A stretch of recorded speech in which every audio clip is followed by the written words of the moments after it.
গতকাল রাতে আমি বৃষ্টি প্রোটেক্টিভ এরিয়া ভিত্তিক আমি এই স্থানটা নির্বাচন করেছিলাম ঘুমানোর জন্য।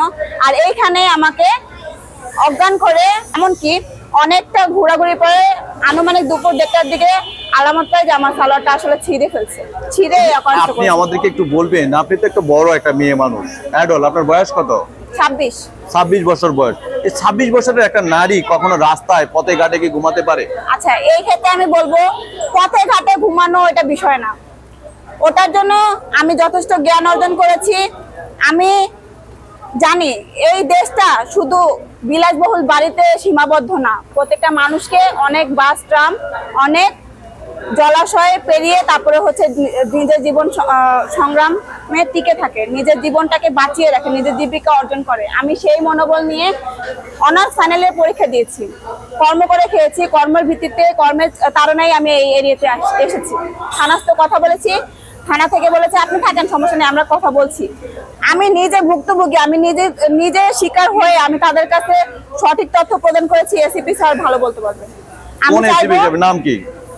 যারা এখন বর্তমানে এসিপি পর্যায়ে আছেন তাদের দৃষ্টি আকর্ষণ করছি, প্লিজ আপনারা আমার বিষয়, আমার যে এই বারবার ভুক্তভোগী হওয়া, এগুলো প্লিজ আপনারা দায়িত্ব নিয়ে সম্পন্ন করেন, না হলে আমার পক্ষে তো বেঁচে থাকা সম্ভব না। খোলা আকাশের নিচে দেখেন, আমি জন্ম থেকে খোলা আকাশের নিচে ছিলাম, আছি। আমি যতবার কাজের জন্য যেখানে যাইতে বলবে আমি যাব। আমার মনোবল আছে, আমার উদ্দীপনা আছে। বাবা মার কাছে আমি কেমনে থাকবো? বাবা মার কাছে থাকতে গেলে টাকা পয়সার দরকার আছে। আর আমার বাবা মা আমার জন্য পজিটিভ না। আমার বাবা মা দুনিয়াতে মানে সন্তানের জন্য পজিটিভ না। এখন আমার বাবা মা রিলেটেড ইস্যু আমি কেমনে বলবো? আমি বলতেছি আমরা পজিটিভ না, এখন বর্তমানে পজিটিভ না। বাবা মাকে জিজ্ঞেস করেন কি সমস্যা হয়েছে, বর্তমানে তারা পজিটিভ না। আমি বারংবার বাবা মা টেনে টেনে আমি কিচ্ছু করতে পারবো না। আমার বাবা মা যদি ওদিকে মরে যায়, আজকে যদি হাত ভাঙে পা ভাঙে, কিচ্ছু বলতে পারবো না। আমি যখন 2019 সালে বের হয়েছিলাম, আমার আম্মুর হাতে কারো কাটা দাগ ছিল না। আম্মুর হাতে কাটা দাগ কেমনে আসলো? আচ্ছা, বাবা মা কখনো তো সন্তানের মানের জন্য এতটুকু তো আপনি হারাসমেন্ট শিকার হবেন না, আমি জানি না। আপনি তো বিপর্যয়ে পড়বেন না। আপনারা অনেক জ্ঞান সম্পন্ন মানুষ, আপনাদের কাছে রিকোয়েস্ট করতেছি, বাবা মা বিষয়, কর্মস্থল বিষয় একসাথে করবেন না। কিন্তু এভাবে যদি আপনি রাস্তার ভিতরে থাকেন তাহলে দেখবো বারবার এই ঘটনাটা ঘটবে। রাস্তার মধ্যে ঘুমাবো, রাস্তার মধ্যে আমরা সৃষ্টিমূলক কাজ করবো, গঠনমূলক কাজ করবো। কতগুলো মানুষ কাজ করতেছে, কারো কিছু করে না, আমরা কেন করবে?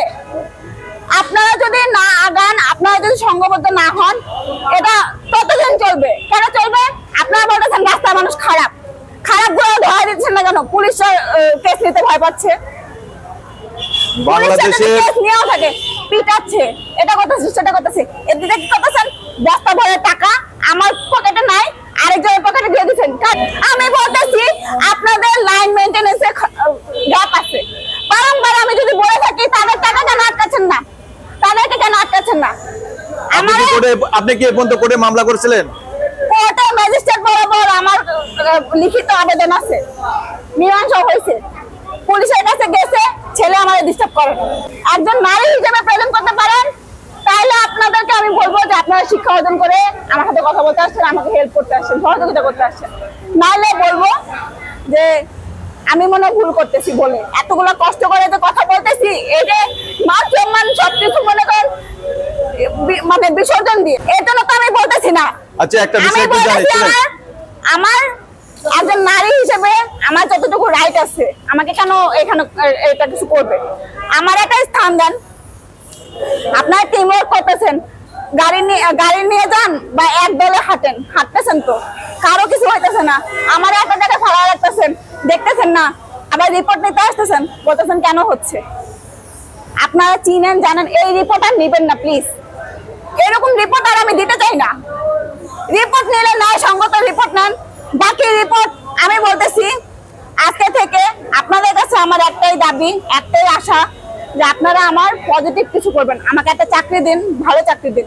আমাকে এখন যদি বলেন, আমার একটা লাইন ছিল, একটা স্বপ্ন ছিল, আমাকে একজন স্টেটমেন্ট দিয়ে মাথায় স্যাক দিচ্ছে পার্লারে মেকআপ আর্টিস্ট, তাই আমি কি সাজগো ছেড়ে দিব?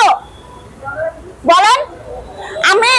আমি নিজে জানি যে আমার ঠোঁটের শেপটা পর্যন্ত শুধুমাত্র লিপস্টিক দিলে মানসম্মত লাগে। সেই লিপস্টিকটাকে ধরায় একদম ভূতের মতো সাজা দিচ্ছে। সেই মেকআপ আর্টিস্টের জন্য কি আমি মেকআপ করা ছেড়ে দেবো, নাকি আপনারা সাপোর্ট দেওয়া ছেড়ে দিবেন? আমার কি কি কি হয়েছে, কি কি হারাইছে, এগুলো নিয়ে আমি শুধু বলবো। আমি কি কি পাইছি, আমার কোনো পাওয়ার নাকি সম্ভাবনা নাই। প্রত্যেকটা মানুষ বলতেছে, কেন বলতেছে? আপনাদের থ্রুতে বলতেছে। আপনারা বিগত 1 বছর ধরে 1.5 বছর ধরে চিনতেছেন, জানতেছেন আমি এখনো বেঁচে আছি। আরো কয়েকজন মেয়ে মানুষ এসে আমার সাথে সম্মানের বদলে টাকা ছুঁড়ে মারছে রাস্তার মাঝখানে।